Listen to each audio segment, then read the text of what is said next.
And that's a really big issue. The overall U.S. banking system is not solvent. It's not on the positive side of the ledger when you look at valuations of their liabilities versus their assets. And as interest rates rise, it's going to continue to make that problem much, much worse because of the types of things that they hold on their books as assets were actually liabilities and are very sensitive to interest rate risk. So in a rising rate environment, not good. U.S. banking system is in a lot of trouble. Welcome to Gold Silver Pros. Searching for the best precious metals deal? Shop with our trusted partner, Arc Silver. Access special deals on silver, gold, and platinum through our website or call 307-264-9441. Hi, I'm Rob Kientz, and this is goldsilverpros.com weekly market wrap-up. It is March 24th, 2023, recording this about 4 p.m. Central Time. We've had a pretty good week in gold and silver. The metals have done well because of the banking crisis. We've seen gold and silver both trade up on the week. They're trading down just a little bit at the moment compared to where they were at the beginning of the week, but gold has pierced back through 1900 almost all the way to 2000. Silver was trading in the low 20s as well. Looking at the economic calendar, it looks like we had mixed data this week. We didn't really have a lot of data come out until about the middle of the week that really mattered.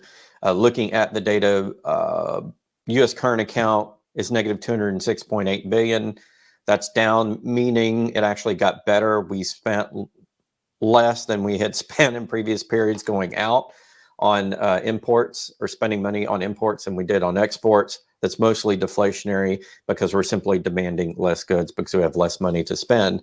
Not a great sign for the economy, but overall decent for the current account, meaning we're sending less money overseas and spending a little bit less than we have been over our current budget, if that makes any sense. Not a balanced budget, but a nice sign. Unfortunately, it's coming because of deflation in the economy, which is not the best. Continuing jobless claims continue to be up slightly at 1.69 million. Last month, there were 1.68 million. Initial jobless claims about even 191,000 compared with 192,000. New home sales are doing pretty well, 640,000, which was a little bit higher than last month. Durable goods, however, orders were down about a full percent. They were down 5% last month, so continue to crash. However, the S&P Global U.S. Services PMI, Purchasing Manager Index, is 53.8. That's a positive sign. It's increased 3.2 full points since last month, which shows that the service economy seems to be growing a little bit, and the purchasing managers are expecting to make more purchases there. That's a good sign. Unfortunately, the manufacturing PMI is on the wrong side of 50. It's at 49.3. It is up from last month at 47.3, but not as high really as it needs to be to consider it growing. What are the stories for the week? Well, we've had more bank issues. We've had Credit Suisse and the potential for that to be closed, and the Swiss National Bank guaranteeing, I think at first, $50 billion in deposit funds, and then saying they would do more, and then potentially Credit Suisse going to another bank.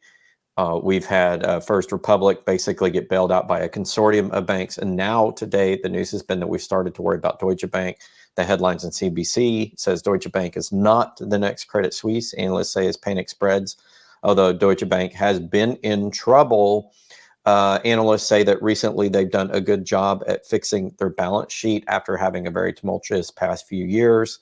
And there seems to be disagreement on whether they're actually in trouble or not. But it sounds as though every potential bank trouble out there is being examined, and the banks are definitely dominating the headlines. We'll get to the share on the gold and silver data. We're going to go back to the CME Group's website and look that we've had elevated gold open interest trade since the middle of the month, which generally bucks the trend. You generally get higher trade at the beginning of the month, but not always. And this is a sign that people are interested in the gold market. If you look at the data, April looks to be the almost the dominant month, the previous dominant month, 132,000 contracts, but we've now swung to June, 294,000 open interest contracts there. We did have heavy volume, though, on the April contract. As you can see, there was a fair amount of trade going to London in the exchange for physical. That's when somebody exchanges their contract in COMEX for the opportunity for the metal in London, just to switch from one market to the other. You can look at it as a hedge, if you will, or exposure to the physical metals, was fairly robust. This is in Thursday's data, and Wednesday's data. It's still robust as well, 2,144. And you can see again that most of the trading is in June, adding 10,000 contracts on that day. If we go to settlements to get the price data, we just go here to see what the price is trading at. You can see that on the April contract, we settled, and this is Friday's data up through, no, actually, this is last updated yesterday, even though it's Friday's data. Not quite current data, but probably you could say through about halfway through the day, we'll say, settling in on the April contract at 1983.80, but on the June contract at 2001.70, which tells us that people are expecting fairly higher gold prices later in the year. The August contract now is settling at 2018.80, the October contract at 2034, and December at 2049. So investors are pricing in about another $50 gold rise in the price so far this year based on current action with the banks. That's not all of the December or October contracts, but that's the current pricing. Given the elevated risk, there's about a $50 premium on year-end gold, which I find interesting. Looking at silver, similar sort of trade, although silver hasn't been as interesting this month, other than a spike on the 13th of March. March has been a fairly muted month in terms of trading. There's been some nice exchange for physical going to London, 1,205 contracts of 5,000 an ounce silver there. The dominant month is still May so far with 93,000 contracts. All you can see people rolling out with the negative numbers here. About half of those rolling off into the July contract, the rest just evaporating essentially as they do exchange for physicals to the London market. That's Thursday's data. Looking at Wednesday, about the same thing. We saw about some contracts roll into July and September as people make some bets later in the year. For silver, the May contracts rolling off just a little bit, some exchange for physical to London. Nothing, super interesting there. Settlement data, this is Friday's data, so up through probably within the last hour. You're looking at the dominant month still being May for silver, with it trading up 83 cents to 23.33.9, 23.34 essentially. And then yesterday's data in May, 60,000 contracts traded at 47 cents. So just seeing the metals go up. Looking at the inventory data across the world, here's the COMEX data on the top three lines. That's the US market. This is a 4-week change of about, it looks like, about 575,000 ounces or so, 550,000 ounces have left the COMEX.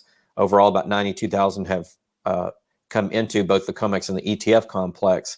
So it looks like overall we've had a lot more flow into the ETFs. Of course, we've seen the dominant ETF, the GLD, which is owned by SPDR, that has 32 million ounces total, has seen the biggest inflow. We actually saw the iShares IAU have one of the biggest outflows, and the iShares CGL.TO had a big inflow as well. That's overall gold on the market. There's been an increase in gold into the ETFs and on the COMEX net of about 92,000 ounces for the last 4 weeks. That's people putting more gold in. And if we look at the fund flows, specifically SPDR, that's this one right here, the biggest of the funds at 32 million ounces overall. You can see that there have been outflows all year, but lately there have been a substantial amount of inflows. 6-month, 1.3 billion out. But if you look at 3-month, 653 million in. And if you look at 1 month, 245 million in. So more has flowed into the ETF really in the last month, basically in March. And then we had some here as well. But basically March has seen the biggest inflow into GLD. So some interest in gold from the passive investors still for the last 3 months. Oh, it's slowed down a little bit. Here's the silver depositories. Looking at the trend on COMEX, we've seen about 12 million ounces flow out in the last 4 weeks, net, these top three lines. From the ETF complex, about another 12 million ounces. So about 12 million out of the London UK market, about 12 million out of the US, as most of the ETFs are stored in London, not quite all. Looking at SLV in particular, if we click on that number, you can see there's been a net outflow dating back to Silver Squeeze 2 years ago. There's been a little bit flow back in, but not enough to make up for or account for what's flown out. And the same thing goes to the GLD net, the ounces have fallen out. Oh, there's been a little bit of a net increase lately. It's nice to see the generalists get back into it overall. But you can clearly see that there's been more silver taken out of the market off the exchanges than gold overall. And you can see the flows were very bullish for silver back here in January, February, and have fallen off, and more has come back out of SLV. More shares have been redeemed, and therefore more metal has come off of the books that would be attributed to those shares in recent months. If you look at the 6-month flow, it's negative 415 million ounces. 3-month is 119. The last time I looked at the 3-month, it was positive 242.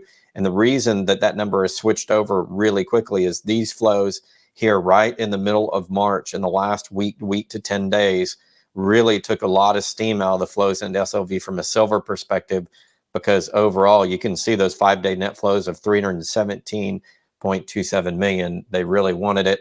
If we look at the deliveries, we'll go back to COMEX here for a moment and look at the actual deliveries on the year.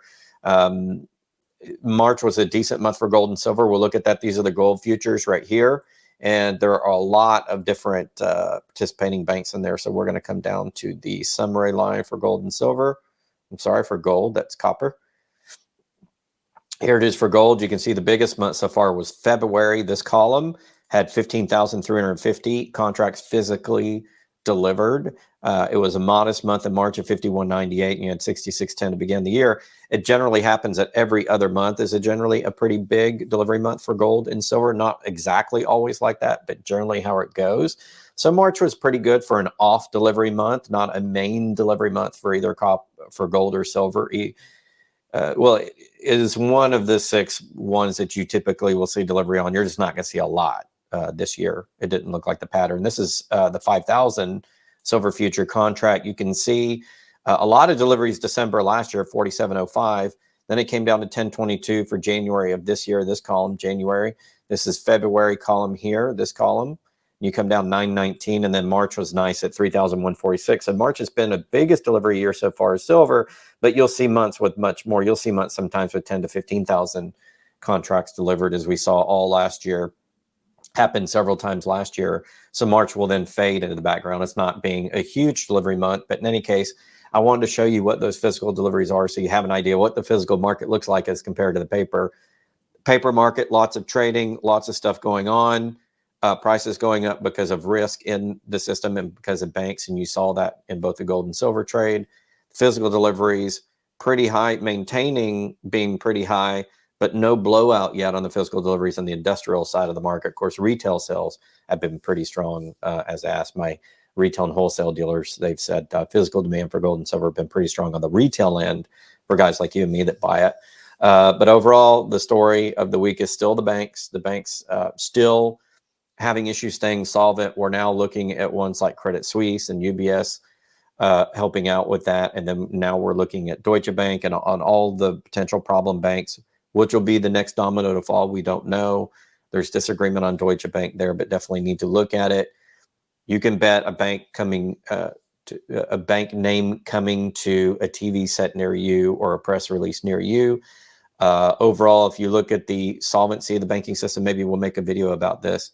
The solvency of the banking system, they don't have enough assets to cover liabilities. That's a big issue when it comes out in a banker's report. And that's a really big issue. The overall, the U.S. banking system is not solvent. It's not on the positive side of the ledger when you look at valuations of their liabilities versus their assets. And as interest rates rise, it's going to continue to make that problem much, much worse because of the types of things that they hold on their books as assets were actually liabilities and are very sensitive to interest rate risk. So in a rising rate environment, not good. U.S. banking system is in a lot of trouble. We're going to see if we have additional solvencies. Of course, Russia this week announced that they were getting out of SWIFT, which is the international banking messaging software system for bank wires and things like that around the world, hosting 11,000 participating banks and 42 million messages a day. Russia has dropped out of that for domestic transactions, still using it for international, but domestically they have their own system. And word is out of the banking sector, they also want to start to integrating more blockchain into the banking system as well. So probably that's the end of Russia in the SWIFT era, meaning that Russia and their trade's going to sit outside the U.S. international connected banking system, and that's going to drive funds and trade outside of that. That may continue to weaken not only the U.S. banks, but other banks connected to the Western system as we go forward. We'll have to see how much those technology and trade changes affect international trade and the banks that fund and rely on that trade, the fees and the products that they provide, and whether that further deteriorates the picture of the Western banking system. I suspect that it will, but we'll have to see what happens as we go forward. That's going to wrap it up for this time. Thank you for paying attention to the weekly market wrap-up, where we bring you the latest economic news. We look at the gold and silver markets, and we tell you the biggest stories of the week, and we do it every week here at Gold Silver Pros and on JM Bullion. Until next time, this is Rob Keynes with Gold Silver Pros. Hey, thanks for watching. We selected these videos just for you. Check them out. And remember, $4.99 a month keeps the lights on and the channel going. So join our Gold Silver Pro supporter membership. We appreciate your support. Keep stacking.